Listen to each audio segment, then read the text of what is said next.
কোন স্বামীর যদি সমর্থন থাকে যে আমার স্ত্রী দান করলে সমস্যা নাই, মনে রাখবেন এতে সওয়াব দুইজনে পাবে। বলেন কয়জন? স্ত্রী দান করার সওয়াব পাবে, আর স্ত্রী যে টাকা, মনে করেন 10 টাকা দান করছে, এই দানের সওয়াব স্ত্রী পাবে, আর 10 টাকা কামাই করছে কে? এই স্বামী কামাইয়ের সওয়াব পাবে। স্বামী যে কামাই করছে, তাই কামাই করার কারণেই তো আমি দান করছি, স্ত্রী দান করছে, এই জন্য দানের কারণে স্ত্রীও সওয়াব পেয়ে গেল, আর স্বামী যেহেতু এই 10 টাকা কামাই করছিল তাই ওনাকে আল্লাহ সওয়াব দিবে। অধিকার নাম্বার 7, স্বামীর সন্তানের হেফাজত করা। বলেন কার হেফাজত? সন্তানের। মাশাআল্লাহ, এখন তো আমাদের মা বোনরা এমন এমন চাকরি নেই, চিটাগাং গিয়া থাকে 7 দিন। কোথায় সন্তান? কোথায়? কয় সন্তান বাংলাদেশ ইয়াতে নরসিংদী, সন্তান নরসিংদী আরেকজন পালে। আপনি কোথায়? আমি প্র্যাকটিসে আসছি চট্টগ্রাম। স্বামীর সন্তানের হেফাজত করা। দলিল সহিহ বুখারী 7138 নম্বর হাদিস এবং সহিহ বুখারী 893 নম্বর হাদিস। এই হাদিসে আসছে আল মারআতু রাইয়াতুন ফি বাইতি যাওজিহা, আর আরেক বর্ণনায় আল মারআতু রাইয়াতুন আলা আহলি বাইতি যাওজিহা বা আলা আহলি বাইতিহা ওয়া ওয়ালাদিহি। স্বামীর বাড়ির যত সম্পদ এবং সন্তান, এই সন্তানের ব্যাপারে একজন স্ত্রী দায়িত্বশীল। ওয়াহিয়া মাসউলাতুন আনহুম, স্ত্রীকে আল্লাহর কাছে স্বামীর সন্তান আর সম্পদের ব্যাপারে জিজ্ঞাসা করা হবে। মা বোনরা, আপনাদেরকে স্বামীর সন্তানের ব্যাপারে আল্লাহর কাছে জিজ্ঞাসিত হতে হবে। আপনাদেরকে আল্লাহ জিজ্ঞাসা করবে, তুমি তোমার স্বামীর এই সন্তানগুলা সঠিকভাবে লালন পালন করছো কিনা। এই জবাবদিহিতার জন্য আপনি তৈরি থাকেন। আপনি আপনার ছেলেটাকে মেয়েটাকে 2 বছর 2.5 বছর বয়সে মিউজিকওয়ালা কার্টুন দেখায় খাবার খাওয়াইতেছেন, আল্লাহর কাছে জবাব দেওয়ার জন্য তৈরি থাকেন। ঠিকের আওয়াজটা হঠাৎ আসতে হয়ে গেল কেন? কারণ অনেক প্রায়ের বিবি এই কাম করে, কার্টুন দেখায় বাচ্চারা খাবার খাওয়ায়। আল্লাহ হেফাজত করেন। 8 নাম্বারটা যদি আপনারা শোনেন, আপনারা পুরুষরা অনেক খুশি হবে। স্বামী যদি গরিব হয়, স্ত্রী যদি ধনী হয়, তাহলে চাইলে স্ত্রী তার কিছু টাকা পয়সা দিয়ে স্বামীকে সহযোগিতা করতে পারবে। স্বামী যদি কি হয়? গরিব হয়। বাকি আপনি আবার এরকম অস্ত্র ধরেন না যে টাকা, না না, স্ত্রীর যদি মন চায় আপনার দিতে, তাইলে নেওয়া যাবে। দলিল মুসলিম শরীফের 2208 নম্বর হাদিস। আব্দুল্লাহ ইবনে মাসউদ রাদিয়াল্লাহু তাআলা আনহুর বিবির নাম জয়নব। কি নাম? জয়নব। এই জয়নব মানে আবার নবীর কন্যা জয়নব এমন না, মনে রাখবেন। এমনি নবীজি সাল্লাল্লাহু আলাইহি সাল্লামের এক বিবির নামও ছিল আপনার জয়নব, আবার নবীজি সাল্লাল্লাহু আলাইহি সাল্লামের এক কন্যার নামও আপনার কি? জয়নব। আর রাসূল সাল্লাল্লাহু আলাইহি সাল্লামের সাহাবী আব্দুল্লাহ ইবনে মাসউদের স্ত্রী, এই স্ত্রীর নামও জয়নব। তো এই জয়নব রাদিয়াল্লাহু তাআলা আনহার বর্ণনা, তিনি বলেন রাসূল সাল্লাল্লাহু আলাইহি সাল্লাম বললেন, তাসাদ্দাকনা ইয়া মাশারান নিসা ওয়ালাউ মিন হুলিয়িকুন্না, হে নারী সম্প্রদায়, তোমরা সদকা করো, যদিও তোমাদের অলংকার আদি থেকে সদকা করতে হয়, তাও তোমরা সদকা করো। জয়নব রাদিয়াল্লাহু তাআলা আনহা বলেন, এই হাদিস শোনার পর আমি আমার স্বামী আব্দুল্লাহর কাছে গেলাম। যাওয়ার পর আমার স্বামীকে বললাম, ইন্নাকা রাজুলুন খাফিফ, আপনি তো দুর্বল মানুষ, আপনি তো গরিব মানুষ, জাতুল ইয়াদিদ, আপনার তো টাকা পয়সা কম। আল্লাহ নবী হাদিসের মধ্যে একটু আগে বলছে, ইন্না রাসূলুল্লাহি আমারানা বিস-সাদাকা, নবী বলছে আমরা নারীরা যেন সদকা করি। আপনি যদি একটু আল্লাহ নবীর কাছে যাইতেন, যাওয়ার পর যদি মাসালা জিজ্ঞাসা করতেন, আমি যদি আপনাকে সদকা করি তাহলে সদকা আদায় হবে কিনা, অন্যথায় তো অন্য কাউকে সদকা করতে হবে, আর যদি আপনাকে দিলেই জায়েজ হয় তাহলে মাসালাটা জেনে আনেন। আব্দুল্লাহ ইবনে মাসউদ রাদিয়াল্লাহু তাআলা আনহু একজন আলেম সাহাবী ছিলেন। সুবহানাল্লাহ। আলেম মানুষ যারা, তারা একটু আপনার আত্মমর্যাদা বোধ বলা হয়। উনি বললেন, আমি পারবো না, তুমি যাও, আমি পারবো না, তুমি নবীজির কাছে গিয়ে মাসালা জিজ্ঞাসা করো, আমি পারবো না। হযরত জয়নব বলেন, আমি নবীজির কাছে গেলাম, যাওয়ার পরে নবীজির দরজার সামনে গিয়ে বসলাম। কোথায়? দরজার। গিয়ে দেখি ফাইদা ইমরাতুম মিনাল আনসার বিবাবি রাসূলিল্লাহ, নবীজির দরজার সামনে আনসারী আরেক মেয়ে বসা। নবীজির দরজার সামনে আনসারী আরেক মেয়ে বসা। তো আমি যখন তাকে দেখলাম, দেখার পর আমরা দুইজন অপেক্ষা করতে লাগলাম। উনি বলেন, জানো ওই মহিলা কেন বসা? আমি জানতে পারলাম ওই মহিলাও একই মাসালা জানার জন্য নবীর কাছে গেছে, আমি যেই মাসালা জানতে গেছি। এই জন্য বিয়ে করার ক্ষেত্রে একটা মেয়ের মধ্যে 4টি গুণ দেখে তাকে বিয়ে করা হবে। বলেন কয়টি গুণ? সহিহ বুখারীর 5090 নম্বর হাদিসের বর্ণনা। قال رسول الله صلى الله عليه وسلم تنكح المرأة لأربعين নবীজি সাল্লাল্লাহু আলাইহি ওয়াসাল্লাম বলেন একটা মেয়েকে চারটি গুণ দেখে বিয়ে করা হবে। এক নাম্বার লিমালিহা, তার সম্পদ দেখে। কি দেখে? কি দেখে? এই জন্য যৌতুক চাচ্ছে। হ্যাঁ, যৌতুক হারাম। বলেন সবাই যৌতুক, সবাই বলেন যৌতুক হারাম। লিমালিহা মানে তার অর্থনৈতিক অবস্থাটা দেখা, এক নাম্বার। দুই নাম্বার ওয়ালি হাসাবিহা, তার বংশ দেখা। মেয়ে বিয়ে করলে মায়ের বংশটা দেখবেন কেমন, মানে মেয়ের মায়ের সাধারণত আর কি মায়ের বংশের দিক থেকে কেমন, সাধারণত এটা চেষ্টা করবেন দেখতে। আর মেয়ের জন্য যে ছেলে দেখবেন আপনারা, ছেলের বাবার দিক থেকে বংশ কেমন, এটা একটু চেষ্টা করবেন দেখার। কি কথা বুঝে আসছে? ছেলের ক্ষেত্রে বাবার দিকটা দেখবেন, আর মেয়ের ক্ষেত্রে মায়ের দিকটা দেখবেন। তিন নাম্বার ওয়ালি জামালিহা, সৌন্দর্যতা দেখা। নবীজি বলেন ওয়ালি দীনিহা, চার নাম্বার দিনদারিতা দেখা। এই চারটা বলার পর আল্লাহ নবী বলেন ফাসফার বিজাতিদ দ্বীন, এই চারটার মধ্যে তুমি দিনদারিতা প্রাধান্য দিয়ে দাও। কয়টা গুণ দেখা হবে? চার নাম্বারটা দিনদারিতা, প্রাধান্য পাবে কোনটা? দিনদারিতা। হ্যাঁ, এটা মনে রাখবেন। তারিবাত ইয়াদাকা, দিনদারিতা যদি তুমি প্রাধান্য না দাও, তোমার দুই হাত ধুলোই দূষরিত হোক, বলেন নাউজুবিল্লাহ। চার গুণ দেখে আল্লাহ নবী বিয়ে করতে বললেন। চার নাম্বার দিনদারিতা। দিনদার একজন মেয়ে যদি আপনার জীবনে হয়ে যায়, ওই দিনদার মেয়ের মাধ্যমে স্বামীর অধিকারগুলা বাস্তবায়ন হওয়া সহজ হয়ে যায়, যদি দিনদার মেয়ে হয়। قال رسول الله صلى الله عليه وسلم, নবীজি বলেন আদ-দুনিয়া মাতা' ওয়া খায়রু মাতা'id দুনিয়া আল-মারআতুস সালিহা। মুসলিম শরীফের 3535 নম্বর হাদিসের বর্ণনা। নবীজি বলেন আদ-দুনিয়া মাতা', পুরা দুনিয়াটা হলো ভোগের জায়গা। ওয়া খায়রু মাতা'id দুনিয়া আল-মারআতুস সালিহা, দুনিয়ার মধ্যে সবচাইতে দামি সম্পদ, শ্রেষ্ঠ সম্পদ হলো একজন নেককার দিনদার নারী। কারো জীবনে যদি দিনদার বিবি মিলে যায়, দিনদার স্ত্রী মিলে যায়, দুনিয়ার শ্রেষ্ঠ সম্পদের মালিক আল্লাহ তাকে বানায় দেয়। তো একজন দিনদার স্ত্রীকে বিয়ে করার পর স্বামী যারা আছেন, এই দিনদার স্ত্রীর মাধ্যমে আপনাদের অধিকার প্রতিষ্ঠিত হওয়া সম্ভব। এই জন্য স্বামীর কিছু অধিকারের কথা বলি, মা বোনরা মন দিয়ে শুনেন। মা বোনরা আবার এমন কথা বললেন না, আপনি স্বামীর অধিকার বলেন তো স্ত্রীদেরটা কেন বলেন না? স্ত্রীদের অধিকার নিয়ে আমার লম্বা আলোচনা আছে। আপনারা ইলেকট্রনিক মিডিয়া যারা চালান সেখানে দেখবেন স্ত্রীদের অধিকার নিয়ে অনেক লম্বা লম্বা বয়ান আছে আমার, শুধু স্ত্রীর অধিকার নিয়ে। কিন্তু স্বামীর অধিকার নিয়ে আমার তেমন বয়ান নাই। স্ত্রীর অধিকার নিয়ে অনেকগুলা বয়ান আছে। তো আজকে একটু স্বামীর অধিকার নিয়ে কিছু বয়ান করি। স্বামীর এক নাম্বার অধিকার, যেটা স্ত্রীর কাছে একজন স্বামী পাও না, তাআতুহু ফিল মা'রুফ, ন্যায়সঙ্গত যত কথা আছে, কর্ম আছে, সব ক্ষেত্রে একজন স্বামীর আনুগত্য করা হলো স্ত্রীর এক নাম্বার দায়িত্ব।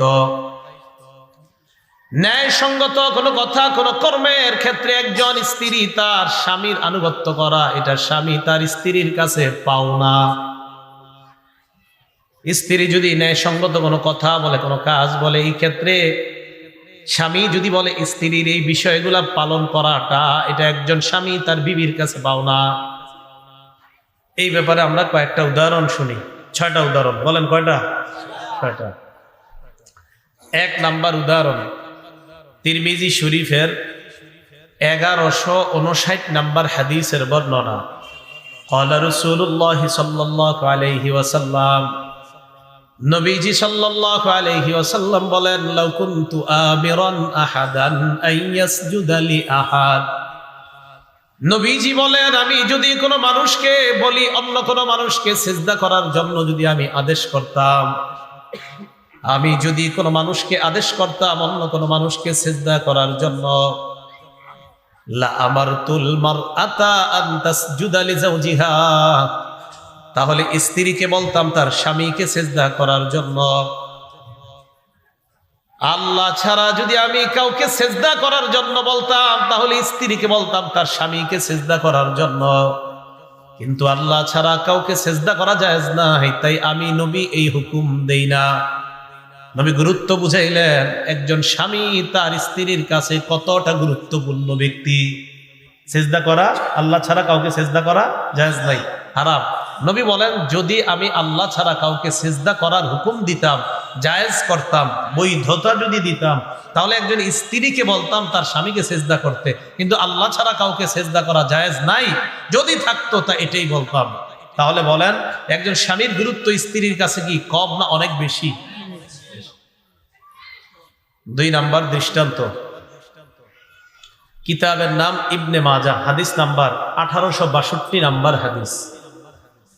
قال رسول الله صلى الله عليه وسلم, নবীজি বলেন লাউ আন্না রাজুলান আমারা ইমরাআতা, কোন ব্যক্তি যদি তার স্ত্রীকে হুকুম করে আনতান কুলা মিন জাবালিন আহমারা ইলা জাবালিন আসওয়াদ, কোন ব্যক্তি যদি তার স্ত্রীকে হুকুম করে লাল পাহাড় থেকে কালো পাহাড় পর্যন্ত পাথর বহন করে নিয়ে যাওয়ার জন্য, ওয়ামিন জাবালিন আসওয়াদা ইলা জাবালিন আহমারা, কালো পাথর থেকে পাহাড় থেকে লাল পাহাড় পর্যন্ত যদি পাথর বহন করতে কোন স্ত্রীকে তার স্বামী হুকুম করে, লাকানা নাউলুহা আন তাফআলা, তাহলে ওই স্ত্রীর জন্য স্বামীর এই হুকুম পালন করা অপরিহার্য হয়ে যেত। সুবহানাল্লাহ। কোন স্বামী যদি তার স্ত্রীকে বলতো লাল পাহাড় থেকে কালো পাহাড় পর্যন্ত পাথর বহন করে নিয়ে যাও, অথবা কালো পাহাড় থেকে লাল পাহাড় পর্যন্ত পাথর বহন করে নিয়ে যাও, স্ত্রীর জন্য এই হুকুম পালন করা অপরিহার্য হয়ে যেত। এখন আপনারা কিন্তু আবার স্ত্রীকে এরকম হুকুম দিয়েন না, নাকি কালকে বলবেন যে তুমি এই পাথরগুলা ঢাকা নিয়ে যাও, এটা বললেন না, মানে নবী গুরুত্ব বুঝাইলেন। আর পাবলিক আবার এমন আল্লাহ জানে কালকে থেকে নিয়ে আবার একদম ইচ্ছা মতো কাম করা, এইরকম নাকি তো আবার বিষয়টা। নবী গুরুত্ব বুঝাইলেন যে একজন স্বামী তার স্ত্রীর কাছে কতটা গুরুত্বপূর্ণ ব্যক্তি। উদাহরণ নাম্বার 3, ইবনে মাজাহ কিতাবের নাম, হাদিস নাম্বার 1853 নাম্বার হাদিসের বর্ণনা। এই হাদিসের মধ্যে আসছে আব্দুল্লাহ ইবনে আবি আওফা রাদিয়াল্লাহু তাআলা আনহু বলেন, লাম্মা কদিমা মুআযুম মিনাশ শাম, নবীজির সাহাবী মুআজ রাদিয়াল্লাহু তাআলা আন যখন শাম দেশ থেকে আসলেন, শাম দেশ থেকে আসার পর সাজাদা লিন নবী সাল্লাল্লাহু আলাইহি ওয়াসাল্লাম, আল্লাহ নবীর সিজদা করছে। নাউজুবিল্লাহ, নাউজুবিল্লাহ বলেন। নবীজির সাহাবী মুআজ রাদিয়াল্লাহু তাআলা আন শাম দেশ থেকে আইসা আল্লাহ নবীর সামনে সিজদা করে দিস। আবার নাউজুবিল্লাহ বলেন। নবীজি তার সাহাবী মুআজ ইবনে জাবালকে বললেন, মা হাযা ইয়া মুআজ, মুআজ তুমি এটা কি করলা? মুআজ ইবনে জাবাল জবাব দিলেন, আতাইতু শাম, আমি শাম দেশে গেলাম। শামে যাওয়ার পর ফাওয়াফাকতুহুম ইয়াসজুদুনা লিআসাকিফাতিহিম ওয়া বাতারিকাতিহিম, আমি শাম দেশে গেলাম, যাওয়ার পর আমি দেখলাম শাম দেশের মানুষ তাদের ধর্মীয় নেতা আর রাজনৈতিক নেতা যারা তাদেরকে সিজদা দেয়। আওয়াজ দিয়ে বলেন নাউজুবিল্লাহ। আমি শামে গেলাম, গিয়ে দেখি ওই অঞ্চলের মানুষ তাদের ধর্মীয় নেতা এবং তাদের রাজনৈতিক নেতাদেরকে তারা সিজদা দেয়। কে? মুআজ ইবনে জাবাল দেখলেন। ফাওয়াদিতু ফি নাফসি আন্না ফাআলা বিকা ইয়া রাসূলুল্লাহ, ইয়া রাসূলুল্লাহ, আমি যখন দেখলাম তারা তাদের ধর্মীয় নেতা আর রাজনৈতিক নেতাদেরকে সিজদা দেয়, ফাওয়াদিতু ফি নাফসি আন্না ফাআলা যাকা বিকা, আমি মনে মনে নিয়ত করলাম আমি আপনার কাছে আসার পর আমরাও আপনার সামনে এই আমলটা করব, মানে আমরাও আপনাকে সিজদা দিব। তারা তাদের ধর্মীয় নেতাকে সিজদা দেয়, তারা তাদের রাজনৈতিক নেতাদেরকে সিজদা দেয়, তাই আমিও নিয়ত করলাম আপনাকে আমরা সিজদা করব। এবার নবীজি যেই কথাটা বলছে, এই কথাটা সারা দুনিয়ার ওই সমস্ত মানুষদেরকে জানায়া দিবেন যারা পায়ে সিজদা দেয়। সারা দুনিয়ার ওই সমস্ত ব্যক্তিদেরকে জানায়া দিবেন যারা মাজারে সেজদা দেয়। রাসূল সাল্লাল্লাহু আলাইহি সাল্লাম বললেন, ফালা তাফআলু, এটা জীবনেও করবা না। সুবহানাল্লাহ। আমার নবীর চাইতে দামি মাখলুক দুনিয়াতে আছে। নবীজি বললেন এটা জীবনেও করবা না, এটা কখনো করবা না। তাহলে আমার নবী তাকে সেজদা করতে নিষেধ করলেন। আমার নবীর চাইতে বড় পীর বলেন, বড় শায়েখ বলেন, বড় আল্লামা বলেন, বড় মুফতি বলেন, বড় মুহাদ্দিস বলেন, দুনিয়ার মধ্যে কেউ নাই, হবেও না। নবীজি বলে দিলেন এটা কখনো করবা না। এবার বলেন নবীজি সাল্লাল্লাহু আলাইহি সাল্লাম, লাউ কুনতু আমিরান আহাদান আইয়াসজুদা লি আহাদ, শোনো তোমরা, আমি যদি কোনো মানুষকে বলতাম অন্য কোনো মানুষকে সেজদা করার জন্য, লা আমারতুল মারআতা আন তাসজুদা লি যাওজিহা, আমি কোন মহিলাকে বলতাম তার স্বামীকে সেজদা দেওয়ার জন্য, কিন্তু আল্লাহ ছাড়া কাউকে সেজদা দেওয়া জায়েজ নাই, তাই আমি এই হুকুম কাউকে দেই না। এরপর আল্লাহ নবী বলেন, আল্লাযী নাফসু বিয়াদিহি, ওই আল্লাহর কসম, শোনো তোমরা, লা তুআদ্দিল মারআতু হাক্কা রাব্বিহা হাত্তা তুআদ্দি হাক্কা যাওজিহা, একজন নারী ততক্ষণ পর্যন্ত আল্লাহর হক আদায় করতে পারবে না যতক্ষণ তার স্বামীর হক না আদায় করবে, ততক্ষণ রবের হক আদায় করতে পারবে না। দেখছেন কি কইছে? স্বামীর হক আদায় না করা পর্যন্ত রবের হক আদায় করতে পারবে না একটা স্ত্রী। তাহলে একজন স্বামীর স্ত্রীর কাছে গুরুত্ব কম না অনেক বেশি? দেখেন তো নবী কথাটা কইল কি, ভাই স্বামীর হক পরিপূর্ণ না করা পর্যন্ত রবের হক কোন স্ত্রী পরিপূর্ণ করতে পারবে না। কোন স্ত্রী যদি তার স্বামীকে সারাক্ষণ কষ্ট দেয় আর সে সারাক্ষণ নামাজ পড়ে রোজা রাখে আর বুঝে আমি খুব আল্লাহ ওলি, কিন্তু স্বামীর সাথে সারাক্ষণ খারাপ আচরণ করতে থাকে, রাসূল বলেন তুমি ততক্ষণ রবের হক পুরা করতে পারবা না যতক্ষণ স্বামীর হক পুরা না হবে। উদাহরণ নাম্বার 4, আবু দাউদ শরীফের 2140 নম্বর হাদিসের বর্ণনা। এই হাদিসের বর্ণনাকারী সাহাবীর নাম কাইস ইবনে সাদ। বলেন কি নাম? এই দুইজন সাহাবীর নাম আপনারা সারা জীবন মনে রাখবেন। আগের হাদিসে মুআজ ইবনে জামালের নাম, পরের হাদিসে কাইস ইবনে সাদ। মনে করেন আমাকে, আপনাকে, আমাদেরকে কেউ দাওয়াত দিতে আসছে, এই চল অমুক জায়গায় যাবো আমরা। কেন? অমুক জায়গায় গিয়া যদি অমুক পীরের পায়ে সেজদা করো তোমার জীবনে অনেক কাজ হবে, উপকারিতা হবে, কথার কথা। আর যদি তুমি অমুক জায়গায় গিয়ে অমুক মাজারে সেজদা দাও তোমার জীবনে অনেক কাজ হবে। তখন আপনারা এই দুইজন সাহাবীর নাম মনে করে এই দুইজনের নাম বলবেন। এক মুআজ ইবনে জাবাল, বলেন কি নাম? 2 নাম্বার কাইস ইবনে সাদ, বলেন কি নাম? কাইস। বলে দিবেন ভাই, হযরত মুআজ রাদিয়াল্লাহু তাআলা আনহুকে নবীজি বলছেন, নবীজিকে সেজদা দেওয়ার পর নবী বলছে সাবধান, জীবনেও কখনো এই কাজ করবা না। ভাই আমার নবীর চেয়ে বড় পীর, বড় মুহাদ্দিস, বড় মুফতি, বড় শাইখুল হাদিস, আমার নবীর চেয়ে দামি মাখলুক দুনিয়াতে আসে নাই, আসবেও না। আমার নবীরই যেহেতু সেজদা দেওয়া জায়েজ নাই, তাই দুনিয়াতে আল্লাহ ছাড়া আর কাউকে সেজদা দিতে আমি পারবো না, আমাকে তুমি নিতেও পারবা না। মনে থাকবে না? এবার কাইস ইবনে সাদের ঘটনাটা শুনেন। এই হাদিস দিয়ে আমরা প্রমাণ করব মাজারে সেজদা দেওয়া হারাম, মানুষকে সেজদা দেওয়া হারাম। আগের হাদিসে প্রমাণ হয়েছে মানুষকে সেজদা দেওয়া হারাম, আর এই হাদিস দিয়ে আমরা প্রমাণ করব মাজারেও সেজদা দেওয়া হারাম, মানুষকেও সেজদা দেওয়া হারাম। এবার শুনেন, আবু দাউদ শরীফ হাদিস নাম্বার 2140 নাম্বার হাদিস, 2140, 2140। কাইস ইবনে সাদ রাদিয়াল্লাহু তাআলা আনহু বলেন, আতাইতুল হিরা, কুফার একটা এলাকার নাম হীরা। মাইকম্যান ভাই সাউন্ড একটু কমান মাইকের। আতাইতুল হীরা, আমি হীরা প্রদেশে গেলাম। হীরা প্রদেশে যাওয়ার পর ফারাআইতুহুম ইয়াসজুদুনা লিমারজুবানিন লাহুম।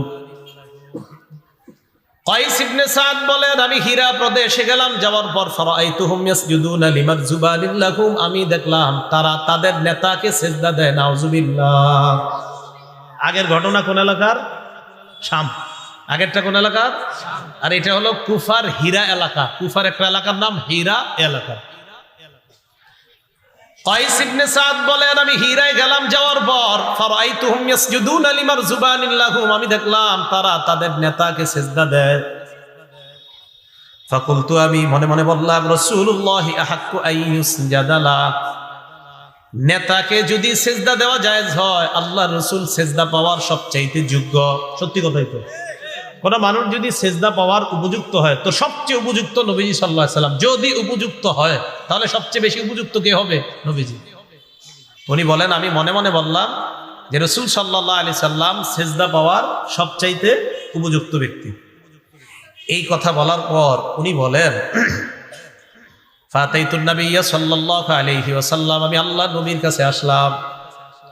নবীজির কাছে আসার পর আমি আল্লাহর নবীকে বললাম, ইয়া রাসূলুল্লাহ আতাইতুল হিরা, আমি হিরা প্রদেশে গেলাম। যাওয়ার পর ফারাআইতুহুম ইয়াসজুদুনা লিমারজুবানিন লাহুম, আমি সেখানে গিয়ে দেখলাম তারা তাদের নেতাকে সেজদা দেয়। আমি মনে মনে বললাম, ফাআনতা ইয়া রাসূলুল্লাহ আহাক্কু আন নাসজুদা লাকা, আপনি তো সেজদা পাওয়ার সবচাইতে বেশি যোগ্য, তাই আমি নিয়ত করছি আমিও সেজদা দিব আপনাকে। নবীজি বললেন, শোনো, তুমি আরাআইতা লাউ মাররতা বিকবরি আকুনতা তাসজুদু লা, কি কয় দেখেন, শোনো তুমি, আমি দুনিয়া থেকে বিদায় নেওয়ার পর আমি যদি কবরে থাকতাম, আমি দুনিয়া থেকে বিদায় নেওয়ার পর আমি যদি কবরে থাকতাম, আকুনতা তাসজুদু লাহু, আমার কবরের পাশ দিয়ে যাওয়ার সময় কি তুমি আমার কবরকে সিজদা করতা? সাহাবীরে কয় নবীজি, আচ্ছা শোনো, আমি দুনিয়া থেকে বিদায় নেওয়ার পর আমি যদি কবরে থাকতাম, তুমি কি আমার কবরকে সিজদা করতা? এই কথা বলার পর ওই সাহাবী জবাব দেয়, না ইয়া রাসূলুল্লাহ, আপনার কবরকে সিজদা করব না। নবীজি কি কবরে না দুনিয়াতে? আরে যখন এই কথা বলতেছে উনি কি কবরে না দুনিয়াতে? দুনিয়াতে থাকতেই বললেন, আমার কবরের পাশ দিয়ে যদি তুমি যাইতা তুমি কি সিজদা করতা? কয় না। নবীজি বললেন, ফালা তাফালু, শোনো, তুমি আমার কবরের সামনে দিয়েও যেমন সিজদা করবা না, আমি দুনিয়াতে থাকতেও কখনো সিজদা করবা না। বলেন তো, আমার নবীর কবরের চাইতে দুনিয়াতে আর চাইতে দামি কবর কখনো হবে? যেহেতু আমার নবীর কবরকে সিজদা দেওয়া হারাম, অতএব দুনিয়ার কোন মাজারেও সিজদা দেওয়া হারাম। আর নবী বলেন, আমারেও সিজদা দিবা না, যেহেতু আমার নবীকে সিজদা দেওয়া হারাম, অর্থাৎ দুনিয়ার কোন মানুষ আর সিজদা পেতেই পারে না, দুনিয়ার কোন মানুষকে সিজদা দেওয়া যাবে না, আল্লাহ ছাড়া অন্য কাউকে সিজদা দেওয়া হারাম। বলেন, আল্লাহ ছাড়া অন্য কাউকে সিজদা দেওয়া?